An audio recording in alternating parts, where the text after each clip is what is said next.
from the Side, ref. Welcome back to In From The Side, another week, another show. I'm back with my co-host and partner in crime, Matthew Rhodes. How's it, Matt? Yeah, good, buddy. How are you?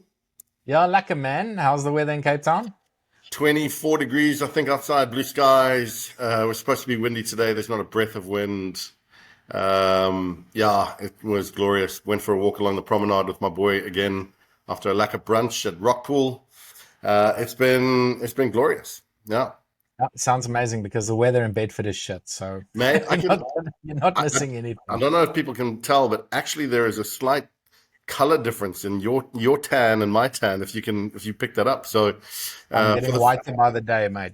Mate, for the first time ever, a ginger is getting a tan. So happy days. Love it. Well, good to have you back, boy. Thanks, boy. To the folks out there, it's good to have the show back. Again, we've been off for a couple of weeks as Matt's traveling to South Africa. We're now doing it online until he gets back.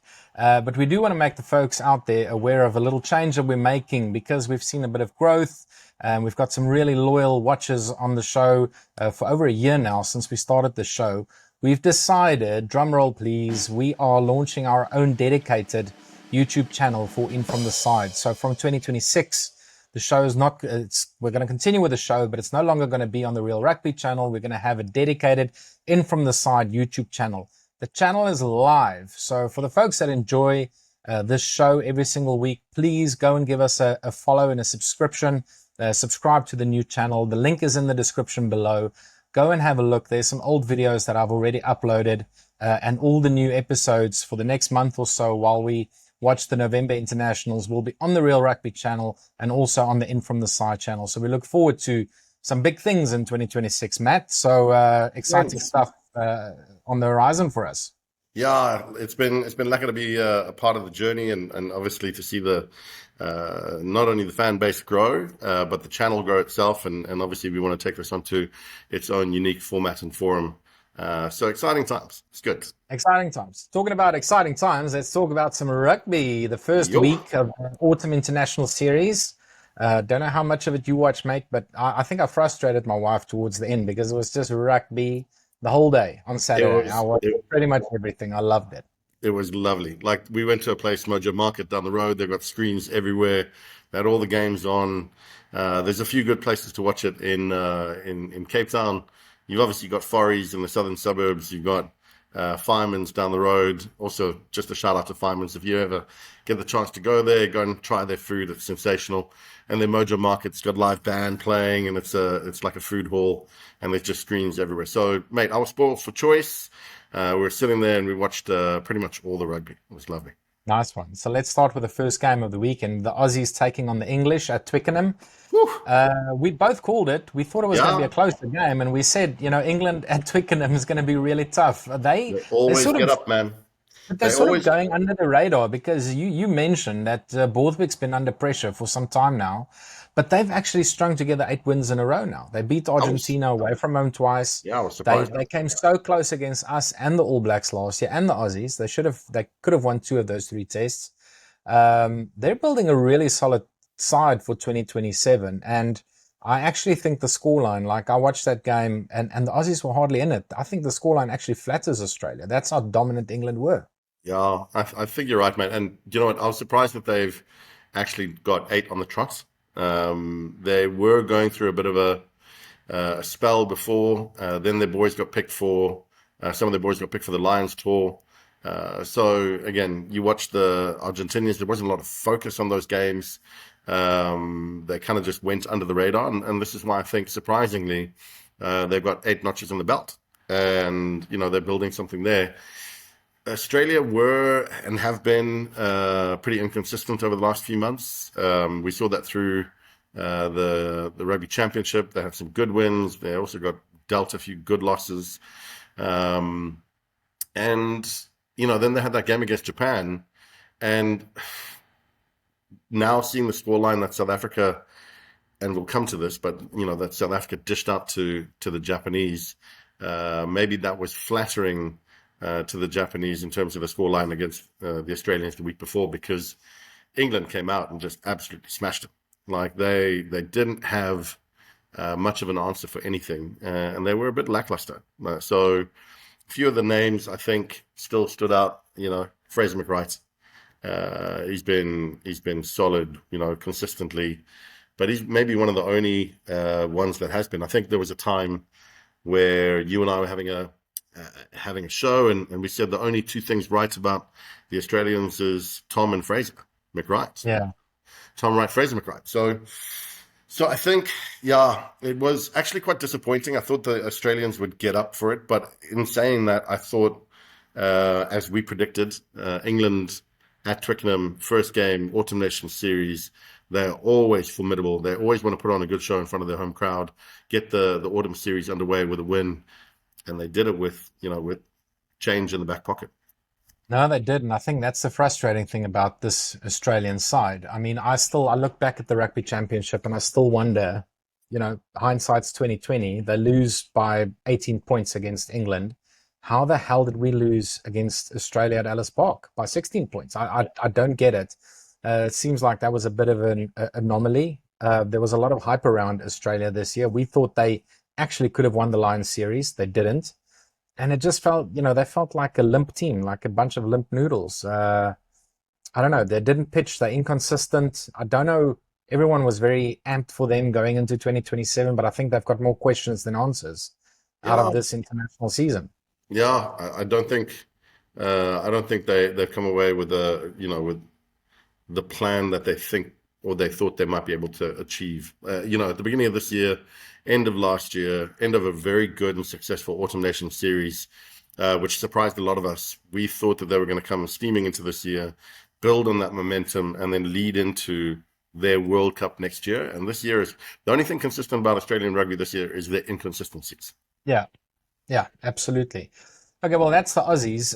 On the England side, they had stellar performances Great across game. the board. We spoke about Ben Earl. Like, I'm a big fan of the guy. I don't like all the shouting and hype every time he wins a turnover or puts in a tackle. I'm not a fan of that. We're going to get to Henry Pollock a little bit later, but Ben Earl had a storming game. I think their loose trio was on the money. Yeah. But a guy who I think was the unsung hero actually was George Ford. So I know a lot of guys are big, I know you're a big Marcus Smith fan. I'm still on the fence whether he's their best fly off. And it's just with Ford and that experience and his more pragmatic approach, it just feels like they're a little bit more balanced They did look as a solid. side. And he's a general, he runs the show and he brings a lot of calmness. So I think George Ford, apart from those three kicks that he missed towards the end, he missed three conversions. But apart from that, he had a pretty solid game as well. Yeah, I agree. George Ford is not the most enigmatic character. He doesn't have the razzle dazzle of a Marnie Libok or Marcus. But again, you and I would always err to the side of caution, especially in tough crunch games, and look to someone like Andre Pollard or George, right? So Yeah. George Ford, I think, he just played with a lot of composure, and he just seemed to have everyone settled around him. He's had some good moments and bad moments in his past. And again, he's been a bit at times up and down, but I thought he was class. Like Yeah. he played with a lot of balance, and he also, played everyone around him very well. Like he played them into good positions, ran the ball well, kicked well. So again, a really composed performance. Yeah, absolutely. So great win for the English. Let's move on to the next game. We're going to leave the Booker to last. The next one up was Scotland against the USA at Murrayfield. Bit of a nothing game. I switched on 27 minutes into the game. I couldn't believe my eyes. It was 14-0 Yeah, after 27 minutes. I mean, a bit of a nothing contest, which is worrying because after 2027, the next World Cup's going to be in the States. There was big news last week. They announced all the host cities that are bidding to host some of the World Cup games. So there's some real momentum behind that tournament starting already. But with a team like that, I mean, something's going to happen with US rugby. We don't follow it closely enough. I don't know really what it is. Obviously, it's not a first class sport like the NFL or basketball is, but just an unacceptable result. I don't know what happened to the US rugby. They used to be a lot more competitive yeah. 20 odd years ago. But 85-0 against Scotland is just a shocking result. North America in general. Canada had a pretty good team for a while. And they're Uh, also off the radar. Yeah, they also just, they've dropped off. I think it's weird because word on the street is that rugby is one of the up and coming sports in America. There's a lot of money being pumped into it. Obviously, with the World Cup, the next World Cup after Australia being there, they typically do pump lots of finances and funds into these things. They want to have a good showing. And I have it on good authority that, there's quite a few coaches that were in and around provincial teams or, professional teams that have been kind of cherry-picked and headhunted and now coaching like university teams there and state teams. So they're obviously trying to do the right things at grassroots levels to prepare themselves well. And by the way, those coaches that are over there, again, word on the street, I don't know if, for true, but they're being paid some serious money comparatively against the other coaches that are playing in the professional scene, either at international level or Super or USC, whatever. It's comparable, and these guys are they're coaching university teams, so they're obviously throwing a lot of money behind us in the States. But it's like anything, you don't just throw money at it and it solves the problem. I think they need to focus on grassroots, and if they have the tournament in, what is it now, 5 years from now? Well, they need to do a lot to turn themselves around in order to be competitive as the host nation. Yeah, well, a lot can happen in 5 years, so hopefully they do pick it up. A good victory for Scotland. Duan van der Merwe getting a couple of tries on the right wing. Nothing really to shout about. It was an expected result. I just didn't think the margin was going to be that much. I think Scotland... Yeah, they did. But Scotland's up against the All Blacks on this weekend, so that'll be a true test. So we'll see how they go. We're going to get to next weekend's predictions in a short bit. Let's talk about the All Blacks. They faced Ireland in Chicago, which was a weird game because the previous test they played at Soldier Field in 2016 had a lot of energy, a great vibe. The pitch was in good condition. This time the pitch was in shambles. It was just like kicking up dust clouds. It was rock hard. The monitor didn't work. The TV the TV in the stand didn't work when they had to review things. It was a bit of a shambles from a spectacle point of view. I read that the first half lasted for 52 minutes because of all the reviews. Talking about reviews, what's your thoughts on the Tagburn red card? I thought it was an absolute stinker to send them off. Look, it got escalated from a yellow card to a red because there was a high degree of danger. Where? Like, is my question. All he's done is folded his arms to brace himself because, Bodie's running into him. Sure, Bowden runs into him and he's a man mountain and, he's probably made of bricks. He's a big unit. And so I don't think there was much malice in it. It wasn't like he then leant with the shoulder and sort of caught him on the jaw. It just looks like he's just bracing for impact. And so, look, by rights, he didn't wrap. So does it meet a yellow card threshold? Yes, fine. I thought it was a penalty. And then a yellow card, very soft yellow card. And I was confused and like staring weirdly at the screen when they were like, we're upgrading it to a red. But fair play to Justin Marshall. He was like, yeah, I don't agree with that. But also fair play to like Bowden Barrett, who came out afterwards and said, he'll participate in any hearing and he'll work on any mitigation plan to get the ban reduced. He saw nothing in it. And I just, World Rugby, they can't go on saying, we'll back the refs. Even if the players are saying, look, they got it wrong and I'll back the opposition in fighting this case, if there is going to be a ban, that tells you that they're getting it wrong. Because I think it ruined the game. I think, 14 men, it's hard to beat the All Blacks. That's, the most obvious thing for anyone to say at any point in rugby history. It's hard to beat the All Blacks. They've gone through a bit of a bad run of late. They could so easily have won the Rugby Championship most recently. It was kind of neck and neck onto the final day between us, and we pipped them. But, they're a class outfit. They always have been. And yet, I think the Irish would have been looking at this going, we've got a chance here. You need 15 men on the field for 80 minutes plus, and you need to be playing rugby for 80 minutes plus. So I think it actually killed the spectacle of the game because 20 minutes in, your man gets yellow carded and then it gets upgraded to a red. So they play with 14 for an hour. And that's just a mountain that is insurmountable to climb. I mean, some people have done it before, sure, but it's too hard against such a class outfit. Um, that being said, I don't think the Irish did themselves much sort of favors. In the second half, they didn't really play. Like they were good value for the first 20 until the yellow card. They seemed to have a bit of flair and sort of want and fight and desire for the next 20 up until half time. But then they came out of the second half and just didn't seem to retain the ball, didn't seem to compete, didn't seem to have really much of an answer to anything. And once the All Blacks got a bit of a sniff, they started to run away with it.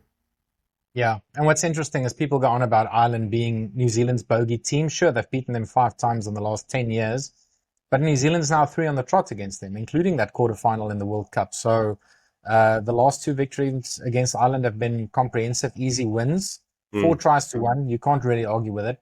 I think I made this comment on the weekend when I sent you a little voice note. I think I'm being converted, Matt, from a Bowden Barrett to a DMAC guy. Because the moment, I mean, the whole bench made an impact, right? When they came on, Wallace Satiti and the boys, they made a massive impact, and they Huge. actually turned the game into the All Blacks' favor, scored 3 tries in the last 20 minutes. Yeah. But Damien McKenzie, for me, was the catalyst. Like, he just, even if he wasn't first receiver, the way he ran himself into space, the way he created opportunities for players outside of him, you saw it with Satiti's try, which we're going to show a little bit later. Bowden just delayed his pass, which gave the opportunity for DMAC to run into space, and that set up the try. And that was actually the straw that broke the camel's back. So I don't know, maybe he's a Quagga type player that does better off the bench, but I think he was a significant player on Saturday, and he actually, had a big impact in turning the tide in New Zealand's favor. Yeah, I agree. I think, I've been a fan of DMAC for a while. Personally, I still think that Bodie's the best fly half. He is getting a bit long in the tooth, shall we say, and he's been around for a long time. I've always been a Bowden fan. I think he just makes really good decisions. He's classy.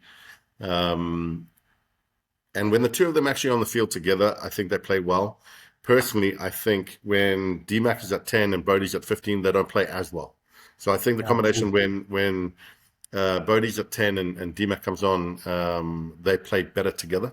That's my personal opinion. But you've got to find space for someone who's so creative and can turn the game on its head like he can. And he just came on, and you can see he's got class. Yeah. Whenever he touches the ball, he's exciting, and you think he's going to do something. And that's what you want to see. You want to see the best players in the world getting their hands on the pill, doing something with it, and running with it. Yeah, no, absolutely. But what does this victory for New Zealand mean for both teams? Because after the game, a lot of people said, yeah, Ireland haven't played since March, and a lot of their players didn't really play it on the Lions tour, so they might have been rusty. But if that argument is true, then why wasn't England rusty? England looked sharp. They were on the money. They outplayed Australia. Like, they didn't miss a beat. Why would that be an issue with Ireland? So I don't buy that. We've for long now have said Ireland feels like they're a team a little bit in decline, that they don't have the depth that France, South Africa, even New Zealand now have, that they really rely on their starting 23, and when there's injuries, they're in trouble. Where to for Ireland? I don't know, because obviously it was the return of their coach as well. He came back to the frame after coaching the Lions. And again, a very successful tour down under for him, and so he'd want to get back into winning ways with his national team. And yeah, I don't know. Like they've had some changing of the guard, some really key individuals who have left in the last year. A lot of IP goes with that, and so maybe they haven't been as mature about their succession planning as maybe they should have been. But that being said, I think those excuses are pretty poor. I think they're professionals. They play in teams week in and week out that are in really top level tournaments and playing rugby at the highest level. So while they might not have played at international level for a little while, and again, a lot of their team were picked for the Lions tour. Maybe they didn't play in every start, but they would have got a lot of game time They would have been part of the infrastructure around there. They would have been in training sessions. Again, they're professionals. This is what they do day in and day out. So 100%. I don't think that's a fair assessment. I think on the day they were doing well for the first 20 minutes, reflected in the scoreline 10-7, I think it was, and then the yellow card turned the tide. And then you're playing against people like Artie Sevilla, who had just an immense game.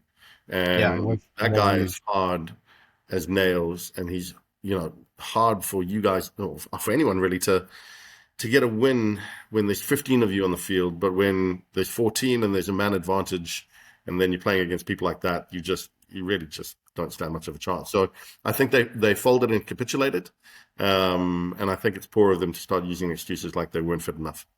Yeah, well, to be fair, I don't think those excuses come from the island camp. Dan Sheehan mentioned it after the game. He said that's not an excuse. We weren't rusty. We should have been up for this game. So I think it's more from the fans. But similarly, New Zealand's not without their criticism. I saw your mate Martin Devlin. He had some thoughts on the game. He said, "Are we just going to be okay because New Zealand won?" Like Why, for why him, is he my mate? Just because I've watched a couple of his shows? because you respect his views and his comments, and you think He he's said a the few bee's things. knees. No, No, no. he irritates the shit out of me, but he does know a thing or two. But just to Martin show Devlin you knows a few things for sure, and the show's good. I prefer when he chats to Tony Johnson. I think Tony Johnson's got a more fair assessment personally. But anyway, yeah, but that aside, his comment was it's not good enough just because the All Blacks won. He's also looking at how they played, and he wasn't satisfied. He says this coaching team has been in charge for almost 2 years now, and it doesn't feel like New Zealand has progressed their game. Whereas he looks at France and South Africa, they've progressed their game, they've grown their game, and he hasn't seen the same in New Zealand. So I think that's a fair comment. I think for 60 minutes of that game, it was anyone's game.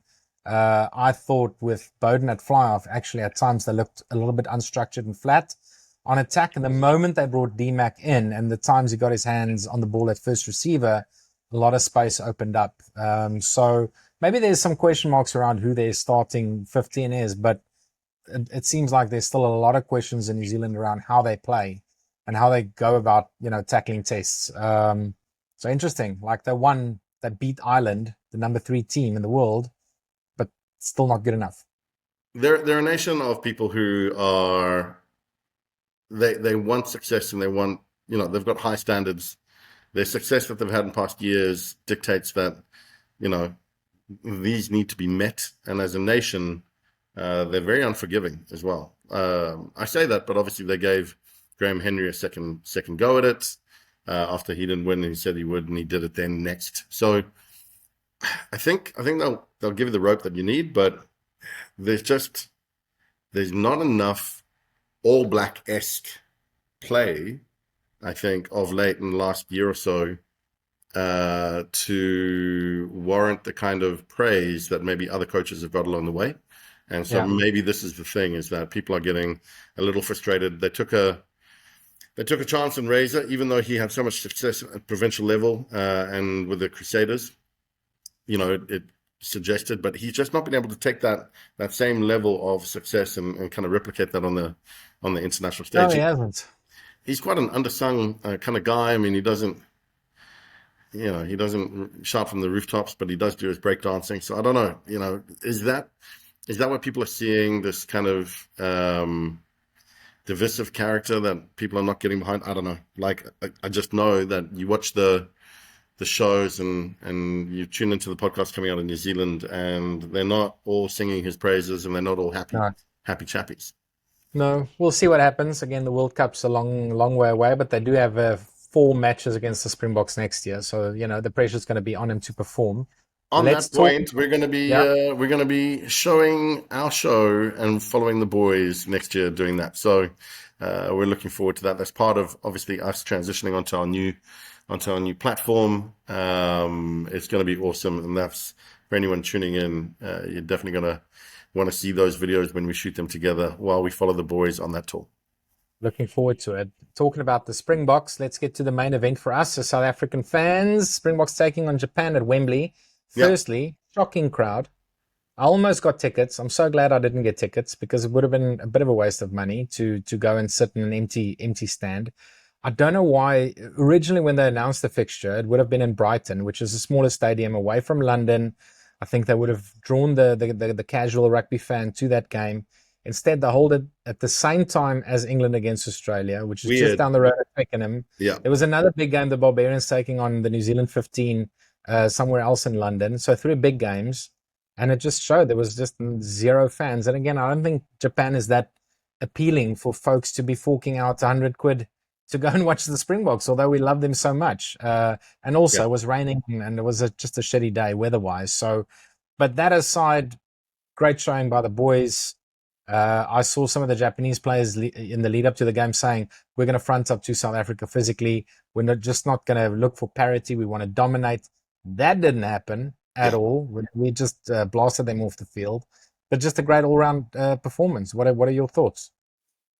Yeah, firstly, like whoever bagged that, whichever promoter bagged that game, saw their ass because they got no ticket sales. So unfortunate for Yeah, those guys. But I thought as a look, 20 minutes in, we were 19 points up, I think, and it was almost a foregone conclusion. Um, I thought they were brave to come out and say what they said in the media beforehand. I think Eddie Jones was a little conservative, and then his captain said, "Nah, like you've said, now we're going to front up and we're going to dominate. We want to dominate, rather." And it's all fine and well saying, you want to knock out Mike Tyson, but then you've got to be as big a heavyweight in order to affect that kind of punch. So you can chat before the game, but then you've got to replicate that on the field and take that to the boys. I don't think they did that. No disrespect to Japan. I think they've got good infrastructure. They've got a good league. They're doing all the right things to get themselves as a better nation, a better rugby nation. But our boys are back-to-back world champions, back-to-back rugby championship winners. Like strong outfit, strong team, wanting to win the Autumn Nations so that we can come out the year on a high, so that we get the best possible run and draw for the World Cup in next year. We're not messing around, and that was reflected, I think, in the team. There were a few interesting choices. Obviously, Luit and Achia coming on. Tough to see Achia get a good 80 minutes. Some of the offloads he does, man, I'm just like, and every time, my wife must hate it because every time he does one of those, I'm like, do you know that he used to play fly half? Imagine coming up against that oak at fly half. It's just like, of course, but he's got silky skills. The offload to Malcolm Marks, is evidence of that. It's beautiful. Lut, I thought you and I were discussing this offline before, but very good. I think we had a solid set piece. He was strong, very physical. And then, our loose three, I thought Jasper again, very, very strong. Yeah. smash machine. Yeah. So set up our boys up front, set up a really good platform for our backs, and our backs came through and just, with the general Sasha running things at the back there. He got he got a brace, he got two good tries. He put people into space. I thought Cheslin at 15 played well. Curtly Orange coming back was sensational. Our boys played well across the park. Yep. Everyone had a decent game. And well, in the midfield as well, I thought both Jesse and Damien coming back in, the tried and tested pair, I thought they were really, really strong. Damien in particular, you mentioned this before. So I think our boys were a formidable team for any team in the world this past weekend. And when you're Japan, a kind of minnow team coming up against the best of the best, you're going to get a thrashing. And that's exactly what No, happened. you are. No, absolutely. No, you're right. It was all round. It was a decent performance. Some other notable mentions. I think Zachary Porthen on the tight head had a very decent Great game. debut. Great to see him. I think there's a lot of potential in that young Yeah. man. And if you listen to him after the test, he was just so excited. He's soaking up all the information, learning from these experienced players. He's 21, making his debut at tight head. He still has a long career ahead of him, but I think he passed easily. Yeah, he'd be He was solid. very, very solid. I think in the first scrum, he dominated. So he was strong. I don't think they go with him against France. I do think he gets another run against Italy and potentially against Wales later It'd be a on. shame for him only to get that one run out. It'd be nice to see him run out Yeah, again. give him another hit out. Because Absolutely. yeah, Yeah. because again, he didn't do there was no bad performance, right? There was no one singular individual that you can turn around and go, everyone else had a great game except you. You had a cut game. Like all the boys stood up, and including him on his debut. Plus, it's easy to back him if you've got someone like Wilco Low coming off the bench. I mean, Mate, there's your insurance policy right there. What a G, an absolute G, and he got his try. Like, what a ledge. That try, mate. He's going to tell his kids about that try one day, and it's going to evolve. You're gonna see. It's going to say, "Oh, I started running from the 10-meter line," and then it's going to be the halfway line, and I caught it with one hand. And I did a little spin and I ran 50 meters to score it. That's how he's going to tell that story. Fair play to him. It was one of the line. Yeah, he ran a good line, a good supporting line. He was there for the pop. When he spilt it, I was like, and it bubbled. I was like, we've messed this one up. But he caught it, gathered it back in, and he goes over for the line. I was super chuffed. Skills of a centre, mate. Skills of a centre, I'm telling you. I was super chuffed. He's also a hybrid player now. He can also play in the forwards and the backs like Andre Esterhuizen. Very good. But like the reaction of every one of the boys, they immediately jumped on him. The faces of all the supporting players that were so elated and happy for him just goes to show what a great bloke he is. Yeah. Everyone obviously loves him, and fair play. He got his meat pie. Yeah, absolutely. Other great players to see back was Franco Mostert playing at blindside in Peter Steph's position. I think he got through the game well. He's an option definitely to cover that position. But you always know what you're going to get with Sos. Yeah, but he's also, he struggled with injury over the last 2 seasons, and he was quiet this year, didn't get a lot of opportunity to play. And I'm happy that he got a decent opportunity to start, and he played really, really well. And also, back 2 boys from the Bulls off the bench was Johan Grobbelaar and Gerard Steenkamp. I think both did decent, they played decent rugby when they came onto the field. Agreed, yeah. I'd love to see more of them. I do expect with Ox, unfortunately, Ox is injured. He's gone back to South Africa. I do expect Steenkamp to start against France, so that's going to be a massive opportunity for him to show what he's made of. But we lose nothing with him coming into the front row. He's a great player. Yeah.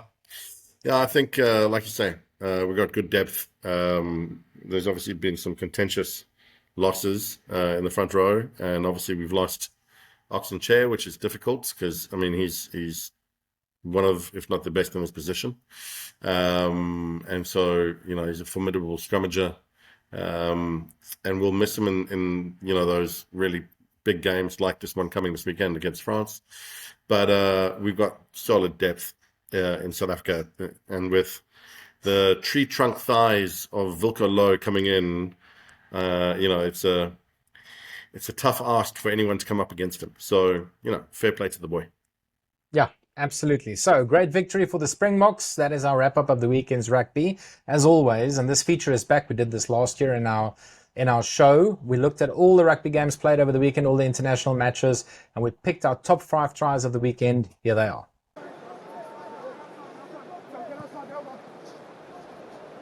Mitchell pumps it down in the direction of Sua'ali'i. It was our time, and off go England. They're charging away here through Earl, and it's back-to-back points for the home side. Visser goes into play and off the base. Feinberg and Gomazulu to Dealindi. Bit of footwork from the inside centre, held onto by Charlie Lawrence. Still have advantage? No. Still a free hit here for South Africa. Feinberg and Gomazulu coming around the corner through a break. Sasha Feinberg and Gomazulu with an absolute kind of ball carrying we come to see when he plays inside centre. Cheslin Colby, beautiful hands from the fullback. Changes direction. So exciting, Colby. Diaga, no look out the back to Feinberg and Gomazulu. Gets it away, inside ball from Quagga Smith. And scoring under the post is Wilco Low. His first test try for South Africa. And the former Harlequin, who scored a try in a premiership final across town at Twickenham, has one in a Springboks shirt at Wembley.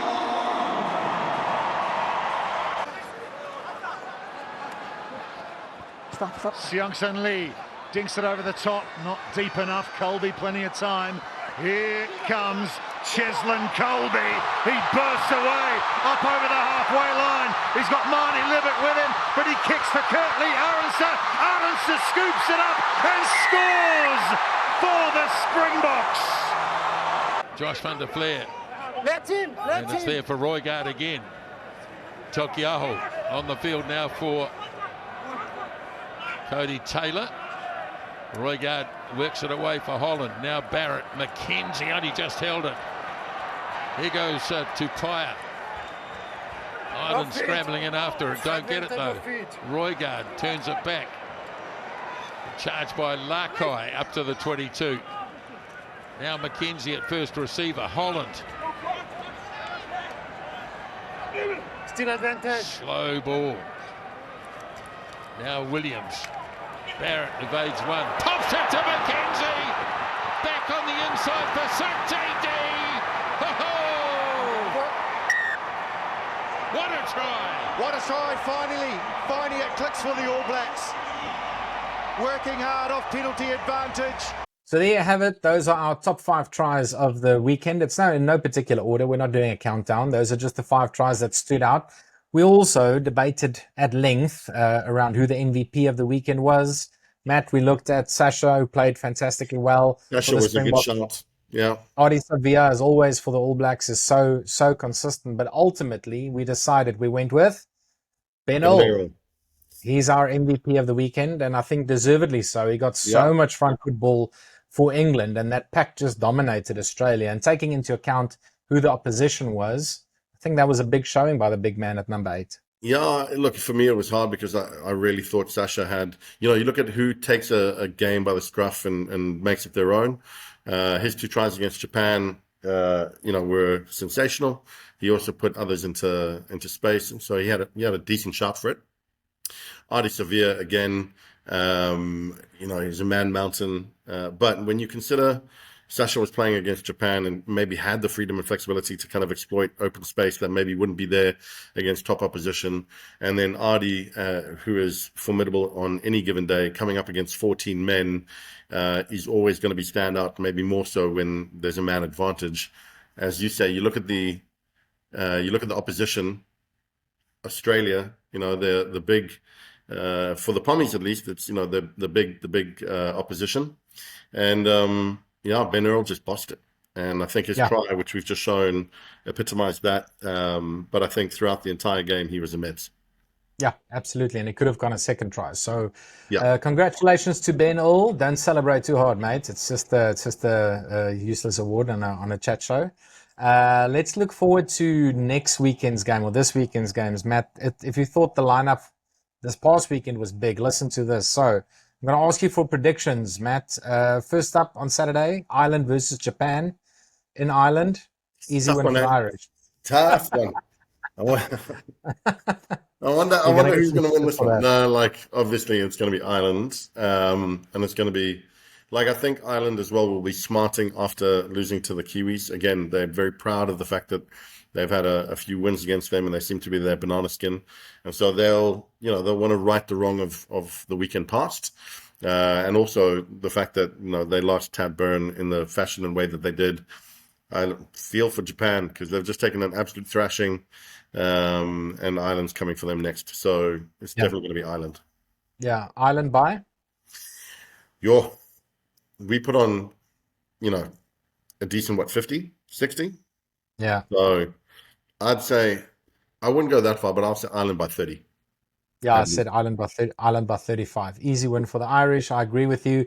Next up, a big one, Scotland against the All Blacks at Murrayfield. Everyone in Scotland, Jim Hamilton and the boys are all saying, if there's one year where Scotland's going to beat New Zealand, it's this year. I don't think it's this year. I don't think Scotland will ever beat New Zealand. New Zealand will beat Scotland at Murrayfield. The words, a shit show's hope and hell comes to mind. But again, I don't want to be rude and disingenuous to the Scottish boys. I just don't think having a run out and having the kind of run against the USA and amounting that kind of scoreline gives you any kind of confidence about the true test you're about to meet. And again, the All Blacks, after beating Ireland, Ireland are a formidable team, albeit they had 14 people. they would have had a good hit out, a good run. They would have, got the engines oiled, and they'll be coming into Scotland. And if Scotland are sitting there going, we've got a chance here, the All Blacks are going to want to prove a point. And so I fear for the Murrayfield crowd, because I think they could be silenced pretty quickly. No, so do I. So New Zealand by? I reckon it's going to be at least 20. Really? I went New Zealand by 10. I think Scotland will give them a good showing, but there's no way they're winning that game. Yeah. And if they do, I will gladly eat humble pie on this show next week. You and I both, and we will congratulate the Scottish, who will be very proud and will be, singing their own praises, and we'll sing it with them. But I don't think you'll hear us in any kind of chorus next week.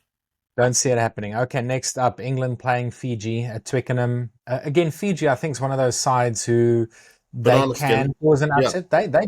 They beat England at Twickenham 2 years ago, just before the World Cup. So it's not uncharted territory for them. But against this England side, the way they're firing, I don't see Fiji coming close. After the only thing I would say is after the win against Australia, in the fashion that they've orchestrated it. So with the 8 wins that they've got behind them now, they've got a bit of a steamroll going, right? And so hard to beat. The only thing that maybe Fiji can look to exploit is if they are getting complacent because of that. And I don't think, based on their performance over the weekend, I don't think they are getting complacent. But having beaten Australia, 8 wins on the trot, looking at Fiji, easy win. If they go in there without giving them the due respect that Fiji, again, because as you said, they've beaten them just recently in the last couple of years.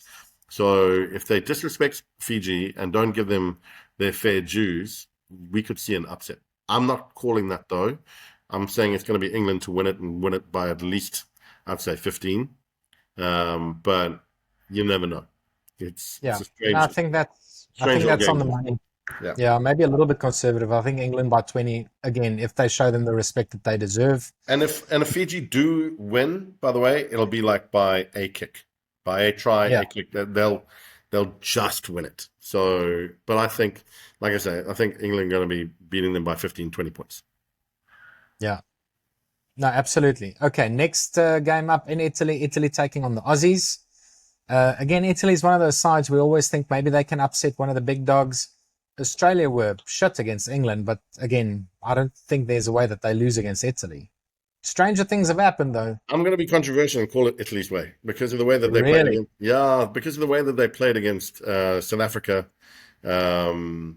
before, and also I don't know. I think again Australia are just at 6s and 7s at the moment, and they are inconsistent. So, based on such a poor performance, they'll probably come out and smash Italy because that's their inconsistency model that they're applying at the moment.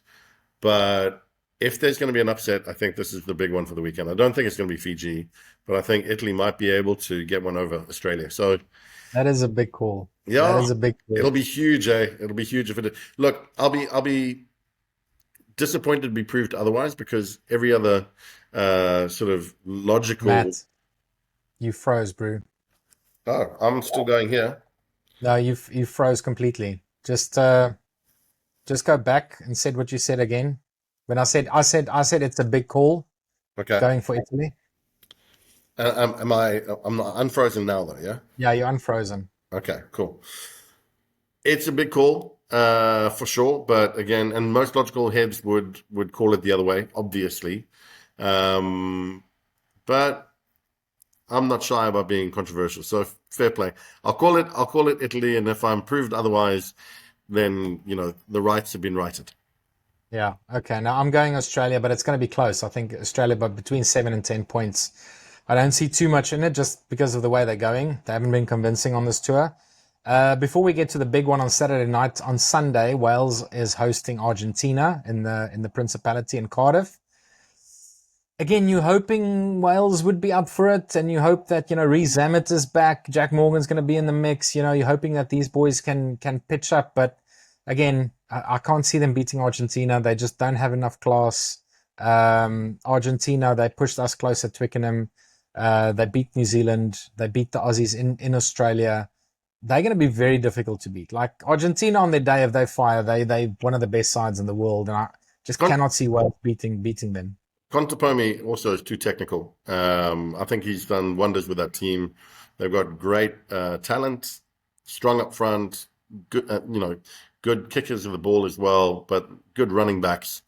They've been formidable. And like you say, we let them back in, or at least Cheslin let them back in at Twickenham, right? But at the end of the day, they could have affected a win there. They didn't.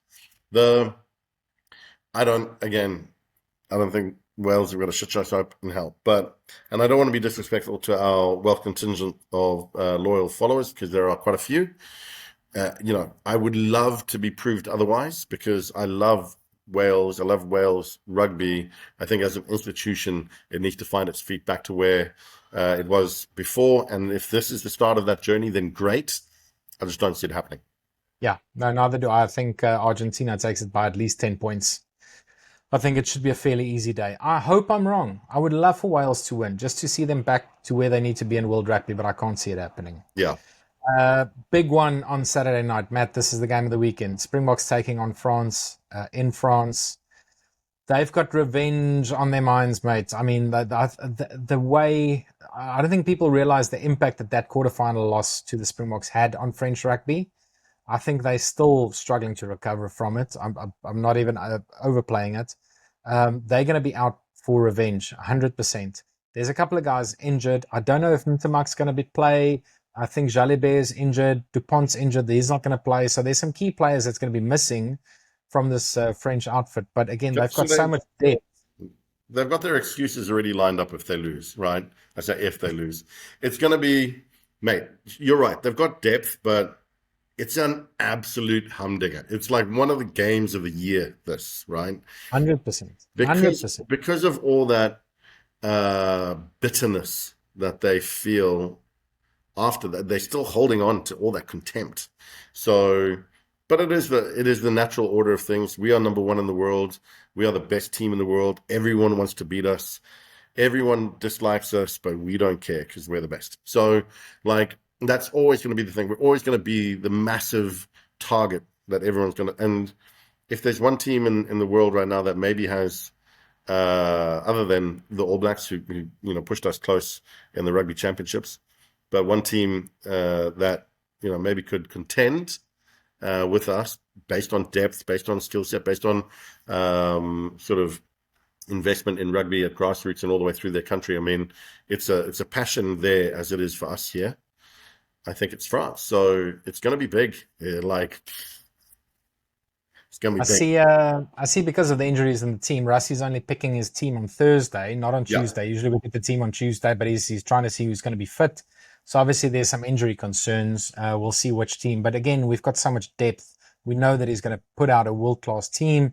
I do expect guys like Peter Steff to be back in the team. We'll see how Damien Willemse goes with his hamstring, if he's still going to struggle or if he's going to play. So we'll wait and see. It's still early days. We haven't seen the French team. But Matt, if you have to pick a winner on Saturday, put your mortgage on. Well, the French are they match fit? Like, when was the last time that they played? That's one thing. They've got some injuries. Yeah, so they've got some injuries. So, but again, they should be match fit because they play provincial week in and week out. So the top 14's been going for over a month now. So correct. Their boys are playing. So they can't use that as an excuse, and I don't expect that they would. But they have their excuses already lined up, I'm sure. I think we'll win. We had a really good showing against Japan. We've just gone through a really grueling rugby championship, which literally came down to the final weekend, and we won it for the first time back to back. We've got some really good momentum. Rusty's got a strong outfit. Like, the boys that he probably picked to run on, and then the reserves for the day as well. I expect this is going to be the best of what we have as a team. I don't think he's not looking to trial anyone. This is one of the biggest games of the year. And again, just silence any doubters who were, who's saying that we got lucky or whatever excuses that they want. Like, we want to smash everyone on this tour. And so France are a big stumbling block that we need to overcome. And so I think Rusty's going to throw everything at it. Yeah, 100%. So you're backing the Bokke to win. So am I. I think this is going to be the biggest test of the year. I think we played New Zealand twice away from home. We're going to play Ireland and Dublin. Those are going to be difficult games, but I don't think there's a more hostile crowd than the French, who are out for our blood in France, in Paris.